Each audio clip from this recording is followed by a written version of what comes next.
বৃষ্টির দিনে বাড়িতেই বানিয়ে নিলাম অতি পরিচিত সন্ধেবেলা স্ন্যাক্স। তার জন্য নিয়ে নিয়েছি গাজর, ক্যাপসিকাম, বিনস এবং একটি আলু। তো এসে গেছে ছুরি, এবার ছুরি দিয়ে কাটার পালা। আমাদের কাটা রেডি। এখানে আলু, বিনস, গাজর এবং ক্যাপসিকাম কুচি কুচি করে কাটা হয়ে গেছে। চলো এবার এগুলোকে ভাজার পালা। তবে ভাজার আগে প্রয়োজন চাউমিনটাকে ভিজিয়ে রাখা। তো চাউমিন আমাদের এসে গেছে, এটাকে আমরা প্লেন ঠান্ডা জলে কিছুক্ষণ ভিজতে দেবো। এটা কিন্তু সরু চাউমিন হলে বেশ কিছুক্ষণের মধ্যে ভিজলেই জিনিসটা তৈরি হয়ে যাবে। এরপর সবজিগুলোকে ভেজে নেব। তার জন্য নিয়ে নিয়েছি কড়া এবং গ্যাসের ফ্লেমটাকে ফার্স্টে হাই করে নিয়েছি। হাই করে এখানে একটু সাদা তেল দিয়ে নিচ্ছি। সাদা তেলটাকে ভালো করে হাই ফ্লেমে ভালো করে গরম করে নিচ্ছি। গরম করার পর একে একে সবজিগুলোকে দিয়ে দেব। সবার ফার্স্টেই আমি দেব এখানে আলু, কারণ আলু সেদ্ধ হতে একটু বেশি টাইম লাগে, তাই সবার ফার্স্টে আমি এখানে আলুটাকেই দিয়েছি কড়ার মধ্যে। পুরো আলুটা দিয়ে ভালো করে এটা নাড়তে থাকবো। ভালো করে তেলের মধ্যে গরম তেলে ভালো করে নাড়াচাড়া করে নিয়ে তারপর এতে আমি সামান্য নুন দিয়ে দেবো। নুনটা দিলে আলুটা তাড়াতাড়ি সেদ্ধ হতে পারে, তার জন্য আগে নুন দিয়ে নিয়েছি। তারপরে আমি সামান্য একটু চিনি অ্যাড করেছি। এই চিনিটা অবশ্যই অপশনাল, কারণ সবাই মিষ্টি পছন্দ করে না, বাট আমি একটু সবাইকে মিষ্টি পছন্দ করি বলে তাই দিয়েছি। এরপরে যে বিনসগুলো আছে বিনসগুলোকে দিয়ে দেবো।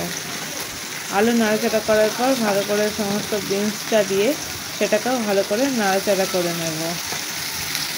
খানিকক্ষণ নেড়ে চেড়ে তারপরে একে একে সমস্ত সবজিগুলোই কিন্তু নাড়তে থাকবে। তো এরপর দিয়ে দিলাম গাজরগুলোকে দিয়ে আবার একইভাবে খানিকক্ষণ নাড়াচাড়া করে নেব।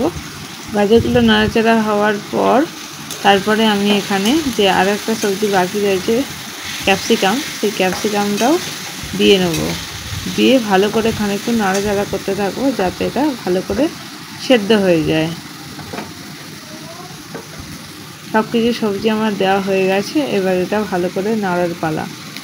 এবার এতে আমি সামান্য একটু হলুদ অ্যাড করব, কারণ হলুদটা দিলে একটু রঙটা ভালো হয়, যার জন্য আমি এখানে সামান্য হলুদ অ্যাড করব। তো হলুদ অ্যাড করে এটাকে ভালো করে নাড়তে থাকবো। মিনিট 5 এটাকে ভালো করে নাড়াচাড়া করে আমি এটাকে রেখে দেব। এর মাঝে আমি স্যালাডের জন্য শসা লাগবে, তাই শসাটাকে কেটে নেব। এসে গেছে শসা, কেটে নিলাম শসা। তো শসা কাটা আমার রেডি হয়ে গেছে, এটা উপরে দেব। তা চাউমিনটাও কিন্তু ইতিমধ্যে সেদ্ধ হয়ে গেছে জলেতে। তো এটাকে এবার কড়াইয়ে দিয়ে সবজির সাথে ভালো করে নেড়ে চেড়ে মিশিয়ে নিয়েছি। দেখো হলুদটা দেওয়ার জন্য কিন্তু বেশ চাউমিনটা দেখতে সুন্দর হয়েছে, বেশ কালারিং হয়েছে চাউমিনটা হলুদ হলুদ। তো আমি দুটো বাটিতে রেডি করে নিয়েছি আর এর উপর দিয়ে একটু সস দিয়ে নিয়েছি। সসটা দিতে কিন্তু বেশ একটু লোভনীয় দেখতে হয়েছে, মানে দেখেই বেশ ভালো লাগছে, মনে হচ্ছে না কখন খাবো। তো আমি এবার খেতে থাকি। তো টাটা সবাইকে।